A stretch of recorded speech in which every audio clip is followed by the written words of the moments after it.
Podcast associé. Les jeudis 2 et vendredi 3 juin 2022. L'interview sur Connect en Air. Tout de suite de retour sur le grand plateau Broadcast associé ici au Paris Radio Show. On retrouve Olivier Rioux. Oh, excuse-moi Olivier, ça y est. Non, mais oui, on arrive au bout, nous. On arrive au bout. Les personnes âgées sont en train de décéder. Je parle de nous, bien évidemment. Et Olivier est c'est les trois de l'EHPAD. Voilà, c'est ça. Toi, Alain et moi. Ben voilà. On est avec Rémi. Alors là, moi, je suis très content de recevoir Rémi parce que je crois que depuis ce matin, on n'a pas une seule fois parlé de musique. On a parlé de... mais alors pas moi en tout cas. Tu as parlé de la longueur des titres. J'ai parlé mais de quelqu'un qui travaille dans l'industrie musicale, en tout cas assimilé à l'industrie musicale. Il travaille chez Wise Band. Oui. Alors c'est quoi Wise Band ? Wise Band, c'est un distributeur de musique, mais c'est aussi un label comme on les fait aujourd'hui, ce qu'on appelle label as a service. C'est totalement différent de l'industrie du disque d'autrefois qui signait des artistes et les mettait dans leur écurie en étant propriétaire de leur master et en disant aux artistes qu'il fallait qu'ils fassent un petit peu. Aujourd'hui, les artistes, ils veulent être libres, ils s'autoproduisent tout seuls dans leur studio. Les artistes aussi ont des studios, il n'y a pas que les radios.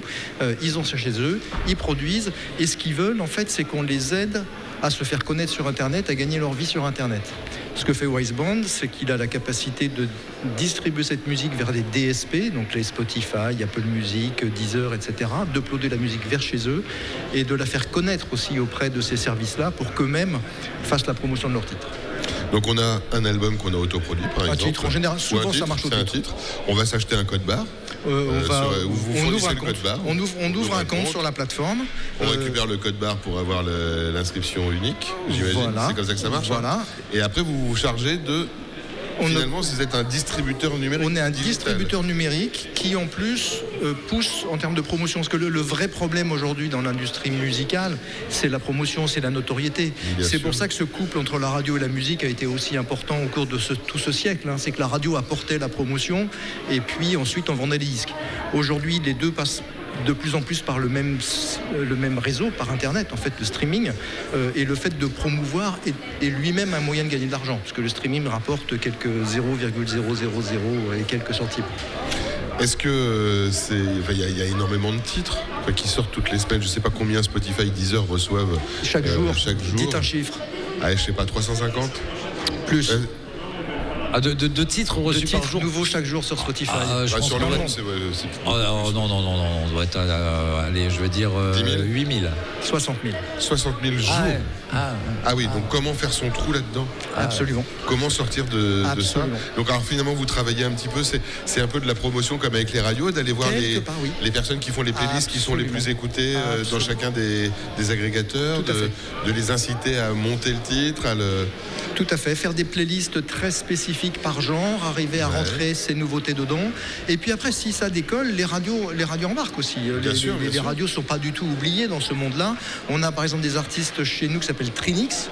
Ils se sont fait connaître sur TikTok. Ils ont quasiment 1 million de followers sur TikTok, ce qui leur a donné cette communauté. Mais le jour où ils ont beaucoup de streams, finalement, Virgin Radio enclenche et donne un coup de booster, on peut dire. Et donc il y a une stratégie finalement globale. Absolument. On parle de TikTok, ça va potentiellement, est-ce que les droits sont disponibles sur Insta pour faire un réel, Absolument. etc. YouTube, évidemment. Et c'est quoi le plus...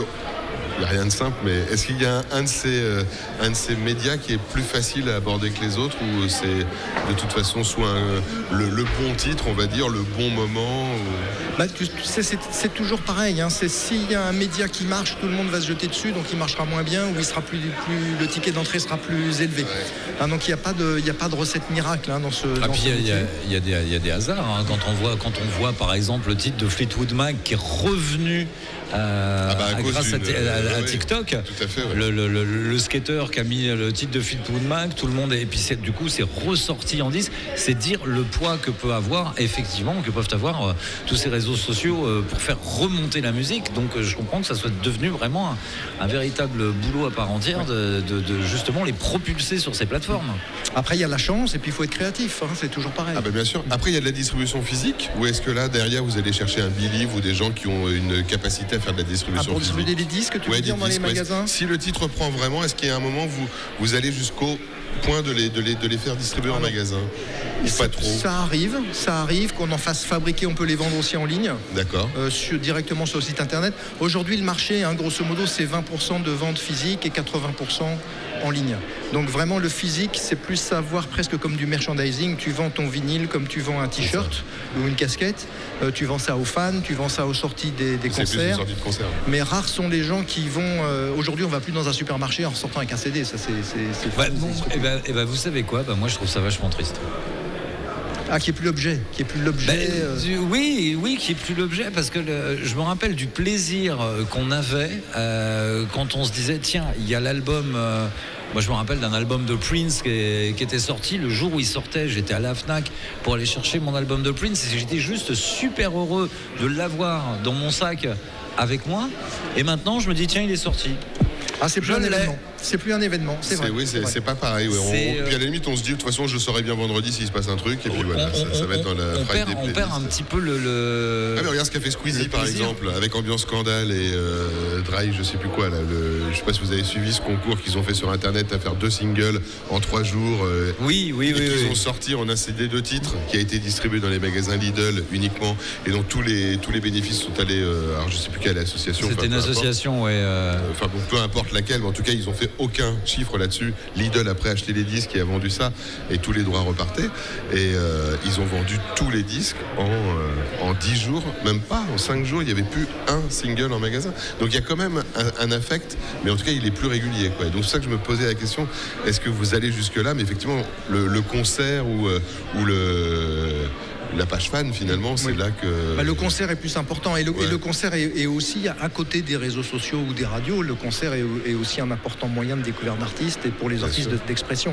Les festivals aussi, j'imagine. Oui, donc il y a beaucoup plus d'artistes aujourd'hui par rapport à... Quand on s'est connu avec Olivier à l'époque, il y a beaucoup plus d'artistes aujourd'hui qui font carrière par le concert, par la musique vivante et qui arrivent après à la musique enregistrée. C'est ça que l'Internet a complètement bouleversé, c'est que finalement, pour arriver jusqu'à une radio à l'époque, il fallait quelque part suivre un processus global, de faire sa maquette, de trouver un label, etc., et que le label finalement envoie ça à la radio, parce que même nous, à l'époque à Europe 2, effectivement, les titres autoproduits, on les refusait, parce que nous, on était face à un dilemme. Si les auditeurs aiment bien le titre, nous, on n'est pas maison de disques, donc de toute façon, on allait avoir des gens qui veulent avoir une chanson qu'on n'est pas capable de leur faire obtenir, puisqu'elle n'est pas signée, donc c'est le serpent qui se mordait un peu la queue, finalement. Aujourd'hui, on a un bon titre, on peut directement ressortir. Donc c'est d'autant plus facile et compliqué à la fois, parce que 60 000 titres par jour, c'est énormissime.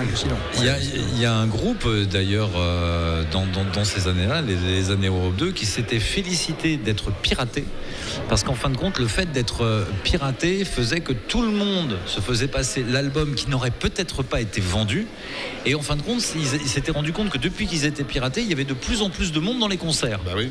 Parce que ça avait fait connaître le groupe, le fait qu'ils soient... Et ils se sont dit, non, allez-y, piratez-nous, parce que ça ramène du monde dans les concerts. Et in fine, on a vraiment les gens en face de nous.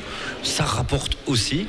Et ça a peut-être été ce genre de choses qui a dématérialisé un petit peu la musique, où là il n'y avait plus besoin d'acheter le CD, puisqu'en fin de compte là on se retrouve le mieux, c'est dans les concerts, quoi. L'actif de l'artiste, c'est sa notoriété, c'est sa communauté. L'actif de la maison de disques, c'est le disque, mais pour l'artiste, le plus important, c'est sa communauté et sa notoriété. Et chez Wisebond, c'est quoi l'actif? Chez Wisebond, l'actif, c'est l'équipe. De travailler ensemble, de monter des projets. C'est l'équipe, ce sont que des passionnés de musique. Bizarrement, il y a énormément de gens qui bossent chez Wisebond qui font de la musique eux-mêmes. Il y a des anciens clients qui bossent dans les maisons de disques. Il y avait très peu d'artistes qui travaillaient. On était dans des mondes un peu marketing, un peu différents. Là, c'est l'équipe. Mais est-ce que vous vous rendez compte quand même qu'on parle de maison de disques alors qu'on n'en vend plus? C'est moi qui dis maison de disques peut-être. Non, mais tout le monde parle encore. Pour les labels, oui, effectivement, mais c'est très intéressant. Tout le monde parle de maison de disques. C'est un disque, les gens parlent. Mais ceci dit, je pense qu'il y a plein de gens qui écoutent des podcasts qui peuvent potentiellement dire qu'ils écoutent à la radio. Ils écoutent à la radio. Ça revient au même. Voilà. En tout cas, merci beaucoup. Mais merci à vous. Et puis bon projet d'équipe chez Wisebond. Et puis à la prochaine. Merci. Et bonne fin de salon ici au Paris Radio Show. Vous êtes sur Connect On Air. Connect On Air. Connect On Air.